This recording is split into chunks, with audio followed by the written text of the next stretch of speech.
right now. Brought to you by Windex non-electric wipes from The Athletic. The one, the only, Sam Amick. Sam, good morning. Good morning, boys.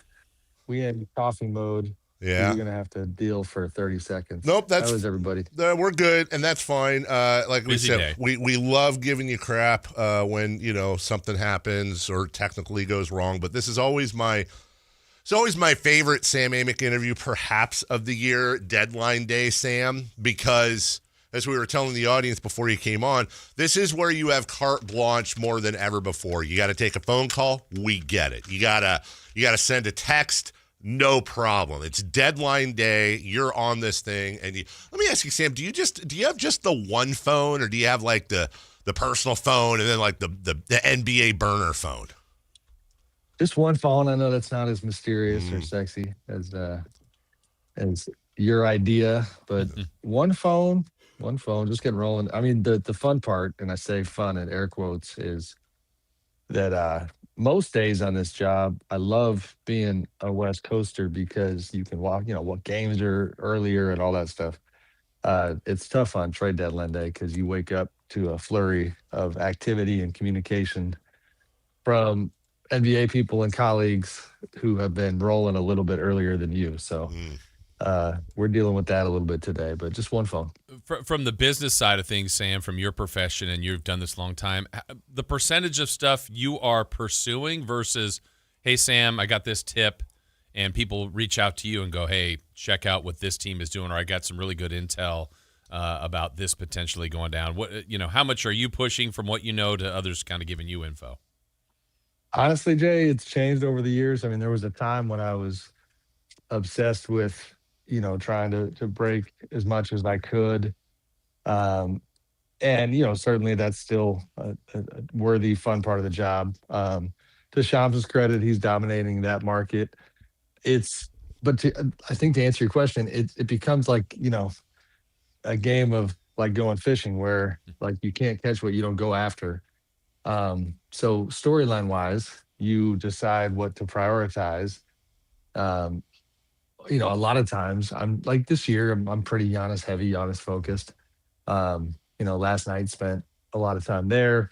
This morning trying to play catch up there, and it's not just is he going to get moved, but one of the things, not to sound like a commercial, but that I like about our place is that we try to get obviously deeper on the whys and the hows, and like even today when a deal does or doesn't go down, understanding the dynamics behind it. I mean, even this is a small example, but last night had reported that when the Warriors pivoted to Porzingis, that they just weren't getting any communication from the Bucks on the Giannis front. So even from a human standpoint, you kind of see like, dang, okay, they were getting left on red by the Bucks or ghosted, however you want to put it, and ended up pivoting. Like those are the kinds of details that don't show up in the press release and that you end up, enjoying kind of sharing with the audience. Sam Amick joining us. As always, I like to just bounce stuff off of you. We'll get right to the Kings here. Sounds like, at least the feeling I have is, barring with the caveat that something might fall through, and now they got to triple up their offer. There's always that, but it sounds like the Kings might be done. Yeah, I agree. I was at the game last night, and obviously John Morant was in town, so that was a natural topic of conversation. There's still, it's funny because there's still some national intel, and I say that, realizing the irony of me saying that, but I have this hybrid thing where I live here. Like some other national reporters are still indicating the Kings are in on it, and I'm not saying never say never, but it's a pretty strong, full throated no thank you that I was getting. And partly because of the player, partly because of what comes with the player, largely because of the lack of willingness on the Grizzlies' part to send draft capital back with the player. So that one seemed very unlikely. Toronto, like I reported and others reported, and Dave, you and I talked about it, was seen by the Kings as flatlined yesterday. Pirtle unless Jakob Poeltl goes to Memphis, then it was a no-go there. Um, you know, listen, I mean, they've got, there's deals to be made, so I wouldn't say there's no chance. Right. LaVine, can you find somebody to take his money? We'll see. I mean, I've heard a few things that could materialize, but nothing that's anything remotely close. I'm curious on the, you've talked about Giannis, and how I'm going to relate it to the Kings, Sam, would be this, I guess, because, it seems like a clear pivot from the Warriors. If Minnesota, if Miami are still both clearly interested in Giannis, and if one gets him or neither, both have been aggressive. So could there be any kind of play for a DeRozan or a Monk, let's say, for Minnesota, if they come up empty, let's say, on someone like Giannis? There could be, but I mean, as of yesterday, there was, I believe not. I mean, no market, no momentum for either one of those guys. DeMar, and Anthony Slater had already put this out there. They're not going to cut DeMar if they still have him at the deadline. He's got the partial guarantee for next year. And then Malik, again, this is, I guess late afternoon yesterday is the latest update I got. But but good luck. I mean, if you're asking me, Jay, to even remotely think of or figure out what Milwaukee's doing, I'm not doing that because they're a total mystery right now. It's funny. I don't know what decorum is on a situation that's this high profile. Because, there did seem like there was, call it irritation or just inconvenience from some of the other teams involved yesterday. Like, again, like you can't call us back and just let us know what's going on. So Milwaukee is moving in the dark. If I had to handicap it, as of now, I mean, there was some chatter last night, like the Warriors were handicapping privately that Miami had the best shot, but I don't know that, I think the consensus is that Giannis is not going anywhere. So when it comes to guys like Malik or DeMar, who knows? I do think there's a small chance that the Bucks, I mean, it's nuts, but they're going to potentially try again to, push this thing to the summer. And not only would the offers get better, but they could try again to paint a picture for Giannis that, hey, we can access 3 first-round picks. We should have a really good draft pick. Maybe we turn that into something, a veteran of some kind. So they might be operating on 2 tracks. And I'd be surprised if they make a bigger move like those guys with their salaries now. Sam Amick of The Athletic with us. And I want to go back to a lot of chatter here amongst Kings fans about, what they hear and see. Looking for more moves than just the Keon Ellis one. There was a lot of chatter, as you mentioned, about Sabonis to Toronto. And then reports had yesterday, before the Anthony Davis trade, obviously, that Washington had inquired. In fact, had dangled the Chris Middleton deal or something like that. And the Kings turned it down. Sniffing around, it sounds like, and I'm happy to be corrected here, but it sounds like the framework of that was Middleton. The first-round pick that everyone was talking about, I believe, was going to be the Thunder's pick, which is almost certainly going to be pick 30, keeping in mind the Kings will likely pick 31, 32, 30, somewhere in that area. So that first-round pick, air quotes, was pick number 30, Middleton, and then I don't have clarity on who, but I think there was another player involved that they didn't like the money that was extending the next, I think, 2 or 3 years. Does any of that sound familiar? It sounds like the offer did happen, but just didn't sound attractive enough to Scott Perry. No, I mean, this is you're just flexing now, Dave. You No. already know the idea. I'm making sure. I'm just kidding you. I'm bouncing. Because I told you yesterday, I didn't push that much on. Like by the time I got the Washington intel, it was already gone. So I didn't push on what it had been. The only notes I had was that it just wasn't enough from the Wizards. But no, I mean, those details track, they make sense. And I think that interest clearly wasn't at the level of Toronto's. So, it's weird. There's been some people with the Toronto scenario, not to pivot to that one, but who, like really close to the situation, who have the whole time insisted, like, why are you guys talking about this? It's not real. It's not happening. And, I think that's because they assumed there's no home for Jakob Poeltl. Um, but the Toronto interest has been seemingly more than Washington, and the Wizards thing obviously didn't happen. Talk with Sam Amick of The Athletic, as we do each and every Thursday. Sam, I know I'm going to get the timeline screwed up here, but I think you, one of your pieces here in the last day and a half or so, had a little blurb in there about Zach LaVine's camp, and basically that LaVine and his group intends to opt in, which overall I don't think is shocking, but I think it is newsworthy because that can affect him, can affect the Kings going forward. What did you learn about that, and just kind of what that could be for his future with this team? I mean, everybody assumed it for quite some time. The fact that, that people who are allowed to share such info were willing to is, probably a signal. So that, I mean, as kind of, challenging as things have been in Sacramento, there's certainly, if there's worse places to be basketball wise. And if you are trying to maintain some control, and maybe scare off teams that you're not interested in, then you make sure that everybody knows that they got to pay the freight for next year too. This is not a rental until the summertime. So, and even, this part gets forgotten a lot in the trade discussions, like just the human action of having to relocate and move, if it's not to a better situation, that's a major inconvenience. So yeah, I mean, beyond that, that's it. I mean, he's just one of the many guys in today's NBA that certainly doesn't mean he doesn't have anything to offer. He's a good player. Not as good as the Kings had hoped for, and not as good as his salary would indicate, and that's obviously the rub.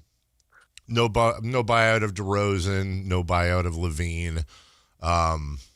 Do you think, and this is a tough one, Sam, because you don't know that nobody can know the landscape, but the prevailing thought is that Zach LaVine's value increases next year as a $45-ish million expiring. Do we still live in that world where that's a real thing, where it will increase next year, or is that, in your opinion, overrun? No, I think that's true. Okay. I mean, it's and it's even more true at next year's trade deadline, right? Where he can then become, like, let's say Milwaukee had a decent team, just, and Giannis was still on it, and the chatter was around them and LaVine. Like, that's just a much easier calculus. Like, hey, we really want to pop in these playoffs. So, let's go rent this guy for half a year. And then, and then if it works out, then maybe we cut a deal on the back end. Sorry, something's coming through. That's interesting. Yeah, the worst part is I can't share it. Sorry. I love it. Share with the class. Well, that's Sam. 20 questions. Yeah. If we guess, just exactly. confirm. Eastern or Western Conference. Go ahead. Sorry, we interrupted. I'll hit on this. I'll hit on the topic. It's already been out there. It's 6 degrees of Giannis. I'm obviously focused on that. It's, if he stays, which is seeming very, very possible, very likely. This is the trickiest part of the NBA, is like the Bucks are incentivized to tank, right? Mm-hmm. Well, Giannis is going to be ready to go again from this calf injury at some point in the not too distant future. And then you're going to have, it's like as if all this angst isn't enough. We are probably running into another little mini drama conflict over, like, Giannis wanting to play and the Bucks wanting him to sit. That was the thing we're looking at. And it's just like this saga's probably going to just drag on, which is kind of wild. Couldn't they conceive? I mean, I'm asking just in a whatever world. Couldn't they conceivably say, Giannis, how about this? Why don't you take your wife and your kids, and why don't you go rehab in Greece or somewhere beautiful for the rest of the year? And you don't have to stick around. We don't want you to play but you also don't have to stick around here and travel with the team and sit on the bench and go absolutely nuts because it's torture because you want to be out there. Or is that some sort of, violation of No, I something? mean, the thing that, and this could be a fun radio topic even beyond Giannis. Like, how do fans feel about the fact that, and this is pretty widely known, a player like Giannis is known to care, like he's very cognizant of his entire body of work. And I know that we have the rings culture, right, where that's all we talk about. But sitting for the last 30 games takes, if he's going to average 30, it takes a chunk of points off his all-time scoring Right. kind of progress. It takes his overall stats. And he's not alone here. Like, my goodness, the Russell Westbrook show that's happening in Sacramento last night, he's 14th on the 3-point list or whatever it was. And that stuff matters. Like, so players, especially a guy who has dealt with a lot of health stuff like Giannis, are going to look at it and say that we are like, there's finite amount of time for me to play. Like, even if the games don't matter as much as I wanted them to, I'm a healthy basketball player. Like, get out of my way. I want to play basketball. And I think that's going to be his stance. Yeah, and to a much lesser extent, Sam, I'm certainly not comparing the Kings players to Giannis, but aren't the Kings in a similar spot with Sabonis, if he's still here past the deadline, if DeRozan, if LaVine, where we all kind of agree their value would probably go up next year at the deadline, but there's incentive to not win as many games. That's just for the rest of this year. And then if they're all still here to start next year, the trade deadline's, a year away. That's a lot of basketball between now and then to try to figure out how to navigate these quality veterans that aren't working out as well as everyone had hoped. Yeah. DeMar and Russ are the ones that, like, as far as like historical record of production and competing, like, those guys are chipping away at their own legacy every single day. And when they're old and gray, it's, they're not going to get lost in the weeds over what percentage of my production came during meaningless games. That's just not how we think. You just look back and say, oh, that's pretty cool. This is where I was. For a guy like Giannis, it's like literally you're going, all right, I'm trying to be remembered as a top 15 player of all time. Like, that's what he's trying to do. So yeah, that is the struggle. And that is, you make me think, Jay, of a video that I saw yesterday that was pretty great. David Locke, longtime voice of the Utah Jazz, and a guy who has obviously covered their rebuild the last couple of years. When they traded for Jaren Jackson Jr., he did a really funny video where he's screaming and yelling about how, basically, I'm paraphrasing, but like the ding dong, the witch is dead. Like, we can get back to playing basketball. Like, the games matter. We get to root for the team. You don't root for losses. You don't, like, and it kind of captured the unnatural spirit of, whether you call it tanking or rebuilding or whatever. And from a fan standpoint, and David is, an unabashed fan too, it really showed you, like, this dude for the last couple of years has been getting paid for the Utah Jazz and quietly miserable, knowing that it's just going to take time for the games to matter again. And now is fired up that they could just go compete. To your point about Westbrook and DeRozan, and I agree with you, they don't care where they're getting their point. You're getting your points, your rebounds, your assists, you're chipping at that legacy.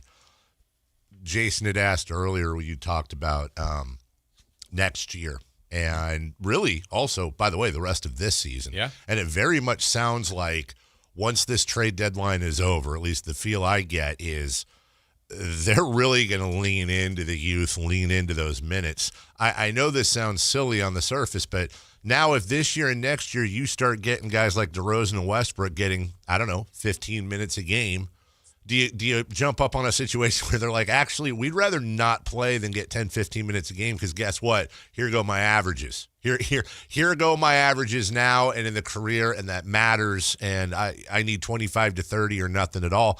It's a long way of me asking, Sam, are there potential I want out issues on the horizon if they're not moved? I can see that for sure. Even the intel about DeMar not getting cut, yeah, admittedly, was not coming from DeMar's people. So, you're doing my homework for me here, going, maybe I should need to make sure and check with DeMar's people and see how hard they might push if they're not happy with things. I mean, yes, all those things matter. One of my favorite guys I ever covered and who always, kind of famously got along well with was Kevin Martin. And Kevin was certainly, at times accused of being hyper focused on his stats. And, you hear stories about him grabbing the box score mid game and looking at where he was at and stuff like that. And it's just like, he wasn't alone. Like these guys all know their numbers. So yeah, I mean, that stuff matters. And that's where, this whole situation's messy and they got to keep navigating it. So, Sam, in the bigger picture, not even Kings related, but all league wide, I think Dave and I said, 10 All-Stars have been traded. It was seemingly going to be a quiet deadline. It certainly has not been, and there might be more action here in the next, 3.5 hours. Just what's your overall take on, I mean, everybody's looking for picks. There's been teams gutting the Bulls, and a lot of teams have done this, but just what's kind of caught your attention, what has already happened at this deadline? Yeah, I mean, we're burying the lead here. The whole interview should have begun with Dave, doing a mea culpa over his whole, what's wrong with the CBA? There's no activity. It's true. It's boring. True. You're right. No, you're right. I did tweet this out yesterday. I said today the trade deadline is trying to beat the allegations, and it's working. Yeah. Full hands up, man. I loved it. I only say that because you kept hitting me with that question. I was like, I don't know, bro. Like, call Adam Silver. I don't have. I've been trying to get Adam Silver. What's Mike Bass? Mike, I have a trail of emails, Sam, with Mike Bass. There's 2 email trails I have the longest. One, it's my applications for Masters tickets in the lottery. And how's that going? Not about as good as my request for Adam Silver, who Mike is always kind. He always returns the email. He's always very nice. 14, I'll get back to you. 14 years. It's usually let's see how the season goes. At some point, it's been a while since he's been on. I think we're in year 14, Sam, of trying to get Adam on the show. So back to you. I mean, as someone who deals with Mike on a regular basis, I would highly recommend that you push harder, be meaner, and just for fun, see how that works. Because I love him, but he'll bark back. So find that side of him too. Hey, Mike, Sam told us to tell you you're a piece of garbage. Get on it, pal. It's been 14 years. You're pissing Sam off. Okay. All right. Well, that's Sam Amick of the Athletic. But Dave, you got the trade deadline you wanted. Maybe there's more coming. Yes. Your Kings are not as active as you want, but it's not over. I might be. I'm not going to say I'm the one guy in town, but I'm one of I think 7 guys in town that are like, yeah, I mean, it's exciting to have trades. I'd like them, but they got 2 years on this. I'm not. They don't have to figure it all out today. They don't. I don't want them to get, it's going to take a while for the reputation to go away. And I'd rather not get pennies on the dollar and wait and be like, it's Christmas, I know we're about to go. Yeah. So this is not to drop this at the last second. Ooh, but you will. What are your quick thoughts on the business side of things in terms of whatever pressure might exist for them to speed this thing up? Because watching the game last night and the crowd was it was very sparse early on. And sometimes covering this league, we are not good enough at tracking things like, are the season ticket holders renewing? How bad is it? That's to hear you talk about the timeline, Dave. You wonder how long can they hold the line before somebody comes in and says, all right, I mean, honestly, we need a John Morant in the building. We need something. Sam, to your point, I mean, I'm there with you last night, and I think you're spot on. Just it's Kings and Grizzlies, the game in the big picture, not a whole lot of meaning, but there was no buzz, no electricity in the game at all. There's just none in the building. DeAndre Hunter is a brand new player, yeah. And I usually these Kings fans are the sky could be falling and they still make sure that a new King feels the love. And they tried, but there just weren't that many people there. It was no buzz at all, like you said. I would say 2 things, and without getting myself in trouble here, but they're both true. I would say number 1, I think that this fan base is incredibly savvy and basketball smart, as much or more than any other fan base. I think this is this franchise's last chance to get it right with these fans. I think if there's a shortcut move, I think if there's a interference from above, I think if there's if you know they were to do a couple of quick things to try to get in, I think it would become incredibly toxic in this town. And somebody might say, well, it is right. And no, it's not. I mean toxic. I mean toxic, like national news toxic. That being said, and this is where I'm going to sound like a shill, and I don't care. They clip that audio. they got people like me have been asking this team to do a no shortcuts full rebuild now for years instead of being on the stupid treadmill. And by all accounts, it appears that they are doing that, or at least beginning to do that. And the fans are voting with their feet, which is their right. It is costing them real money. It is costing them attendance, and it's not good. So I want it, just as I'm always the guy that wants to, Sam, I have no problems criticizing the team, but I also want to kind of encourage them, like, keep it up. Like, I'm not asking fans to go out there. You do what you want with your hard-earned money, but, like, I appreciate that so far they haven't made any stupid win-now moves, and I want them to continue that. But I think fans can sniff a win now or a financial move. So to answer your question, my faith, my hope is that this team is as bad, about as bad next year as it is this year, because that tells me that they're doing those right things. But hey, man, we've been covering this team a long time, right?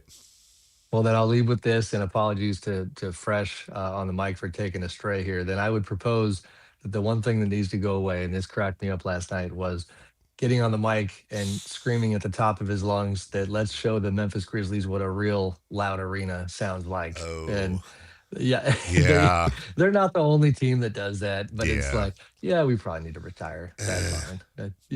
Should we put the beam on layaway? Oh, that's a whole discussion. I've had that talk with people. Okay. All right. Sammy. I mean, it's a tough thing to say goodbye to, but it is. The jokes at this point write themselves in terms of is it still working? Is it rusty? But I will say, man, when they win, it's still got a pretty cool effect. I mean, I'll leave sometimes right after the game and always get, a little smile on my face when you see the kids and the families that aren't leaving yet, and they're literally looking up to the sky like Santa Claus is about to cross the clouds, just waiting for that beam to go on. So, we'll see. Yeah, remember the kiddos. They don't care about salary cap and aprons and all that. They just want licorice and popcorn and to see the damn beam. You're damn right. Yeah. Sam Amick of The Athletic on a very, very busy trade deadline day. And, of course, follow Sam. He will have, along with his team, all the information as it comes in. Sam, we appreciate you, especially twice this week on a very busy week. We'll talk to you next Thursday. Thanks, guys. All right, be good. Have a good weekend. Appreciate you. Why